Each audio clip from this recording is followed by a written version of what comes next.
রাজধানীর সড়কে বিভিন্ন পয়েন্টে যানবাহন ও যাত্রী চাপের খবর রাখছেন সহকর্মী শাহরিয়ার ইমতিয়াজ। বাকি তথ্য জানাতে যুক্ত হচ্ছেন আমাদের সঙ্গে। শাহরিয়ার, আপনি কোথায় অবস্থান করছেন এই মুহূর্তে? কেমন ট্রাফিক জ্যাম দেখছেন সেখানে? কি বলছেন সড়কে নিযুক্ত ট্রাফিক সার্জেন্টরা? গতকালকে ফার্মগেট এলাকায় আমরা দেখেছি যে বেয়ারিং প্যাড খুলে একজন পথচারী মারা গেছে, এবং সেই ঘটনার পরে আমরা দেখতে পেয়েছি যে মেট্রো স্টেশন যেগুলো আছে সেগুলো সাময়িকভাবে বন্ধ ছিল। যদিও পরবর্তীতে আমরা দেখেছি যে মেট্রো স্টেশনগুলো পরবর্তীতে চালু হয়েছে আংশিকভাবে।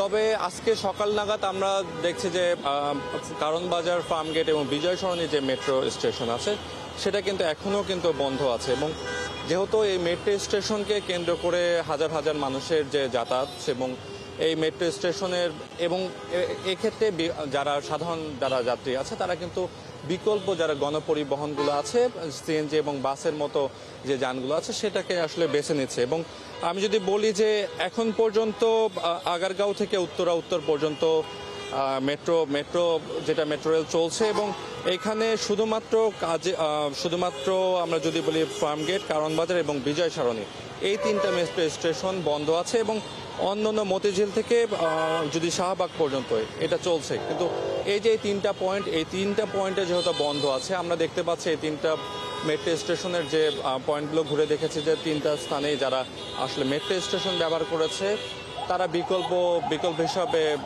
অন্য যানগুলো ব্যবহার করছে। সেক্ষেত্রে এই সব এলাকায় ব্যাপক যানজট তৈরি হয়েছে, এবং ট্রাফিকের দায়িত্বে যারা আছে তারা বলছে যে তাদের এমনিতেই 9টার দিকে তাদের অফিস, যেহেতু অফিস টাইম, সেক্ষেত্রে এমনিতেই যানজট থাকে, কিন্তু আজকে সে তুলনায় কিছুটা বেশি, এবং তারা আসলে সেই যানজট নিয়ন্ত্রণে তারা আসলে কাজ করে যাচ্ছে। এবং আমি যদি বলি যে এখন সকাল 9টা নাগাদ আছে, এবং আমরা যদি বেলা বাড়ার সঙ্গে সঙ্গে আমরা আশা করছি যে এইসব এলাকায় যেহেতু মেট্রোর যে তিনটা রেল স্টেশন এটা বন্ধ আছে যেহেতু সাময়িকভাবে, আমরা আশা করছি যে যত বেলা বাড়ছে তত আসলে যানজট বাড়ছে।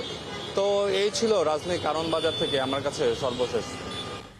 শাহরিয়ার, ধন্যবাদ আপনাকে যুক্ত হওয়ার জন্য। দর্শক, গতকাল মেট্রো রেলে দুর্ঘটনার পর রাজধানীর বিভিন্ন সড়কে পয়েন্টে যানবাহন ও যাত্রী চাপের খবরাখবর জানাচ্ছিলেন আমাদের সহকর্মী শাহরিয়ার ইমতিয়াজ।